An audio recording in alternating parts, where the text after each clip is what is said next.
Hi, my name is John Kozinski. I'm going to be talking about gluten sensitivities.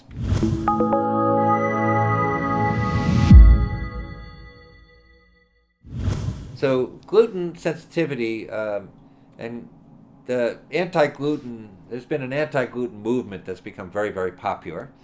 In fact, it's a huge multi-million dollar business. I think it's something like $225 million a year of gluten-free products are sold, and gluten-free products are 275% more expensive than the same products that are with gluten.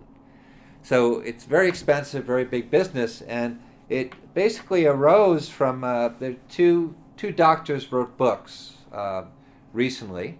One called Wheat Belly, the other one's called Grain Brain, and this became million-dollar bestsellers based on the premise that basically gluten in wheat is responsible for almost every disease on the planet. It sounds funny. I'm not trying to be funny, but they almost make it sound like it's responsible for every kind of problem we have. And then, as a side, they blame it on modern wheat. They say it's so different than ancient wheat, and we're having problems from that. So there are many, many people who believe that they are gluten sensitive. Now, gluten sensitivity is a real issue, and the disease that first brought the awareness to gluten is called celiac, and there are many people who are celiac sensitive, celiac disease carriers, basically. Not a disease in that way that they can't pass it, but they basically cannot digest gluten, and it causes damage to their small intestine and problems with absorption. And it's estimated there are many people in America who have that sensitivity who don't know it. But it's a very small percentage, it's estimated. And some people don't know. So this is a real disease which can be diagnosed by testing. And then you have people who are sensitive, who are really sensitive to gluten. And gluten is the sticky part of the protein in basically the wheat. And they're really sensitive to that, and when they eat anything with gluten, like wheat or bread or crackers, they feel ill. And then we have a third type of person who have what I call imaginary gluten problems, is that they will blame any of their problems on gluten.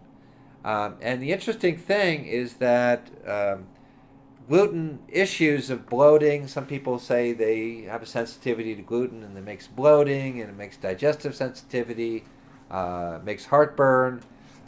These are the same things will happen when you're feeling anxious also. So if you have anxiety about eating wheat, you can get the same symptoms psychologically as you could physically. And then there are people who don't get any symptoms, but they think they have a problem with gluten. So the problem, one of the major issues with this is the people who wrote the book basically are basing it on, first of all, they're not nutrition-oriented doctors. They didn't study nutrition, so they don't know much about nutrition. Second part is all the premises and the sightings that scientific sightings and scientific sounding words that they use have never been proven to be caused by gluten. So they are basically jumping the gun. In some sense, you might say they're sensationalists because they're making a lot of money from it.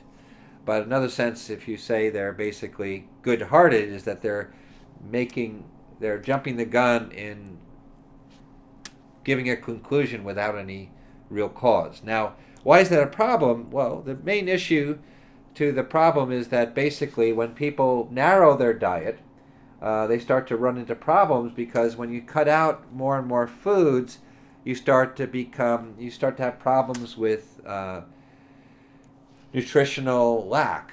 And if you're not sensitive to gluten and you incorporate wheat in your diet, it's a really great source of energy and calories. So when people cut it out of their diets, they often have to go through hoops to make sure they get enough calories in their diet to run their system so their metabolism doesn't drop. So the seitan is basically considered, it's a product, for some people who don't know this, is a very concentrated wheat product originally from Asia, originally from Japan, where they rinse out all of the bran, or a lot of the bran, and the gluten concentrates, and they boil it, so it becomes these kind of like wheat dumplings, gluten dumplings, very high in gluten. and then they cook it in soy sauce and other natural seasonings like seaweed and ginger. So it's extremely high in gluten. And so people would be sensitive to that or sensitive to wheat. My sense is that they have a digestive issue that has to heal. And behind the digestion, they may have a low metabolism that has to heal.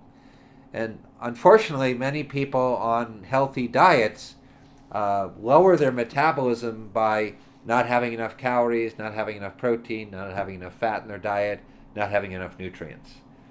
So the key to healing often is bigger than just avoiding gluten.